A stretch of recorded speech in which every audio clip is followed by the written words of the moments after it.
ভারতবর্ষের স্বাধীনতার পেছনে যে বাঙালিদের একটা বিশাল অবদান, সেটাকে ছোট করার জন্য এই কাজটি করা হয়েছে। যাদের মাথায় একটু ক্ষুদ্র মস্তিষ্ক আছে তাদের কাছে এটা খুব পরিষ্কার, এটা রাজনৈতিক উদ্দেশ্যে তৈরি করা।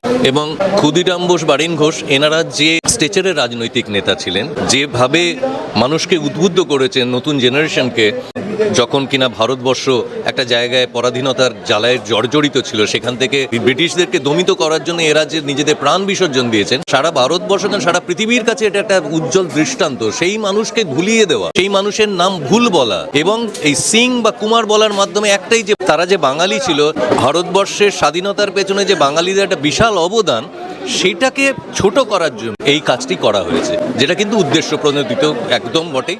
কাজে ক্ষুদিরাম বোস বলুন, সুভাষচন্দ্র বোস বলুন, চিত্তরঞ্জন দাস বলুন, তাদের নাম ভুলিয়ে দেওয়ার জন্য কিন্তু এই বিজেপি এবং আরএসএস খুব সচেষ্ট। মানে তারা তো ইতিহাস বদলে দেওয়ার চেষ্টা করছে ন্যারেটিভের মাধ্যমে, সেগুলোর জন্য সচেষ্ট। কিন্তু এতে অন্তত পৃথিবীর যত বাঙালি আছে তারা গর্জে উঠবে আশা করি, এবং এই ন্যারেটিভগুলোকে তারা মিথ্যে প্রতিপন্ন করবে।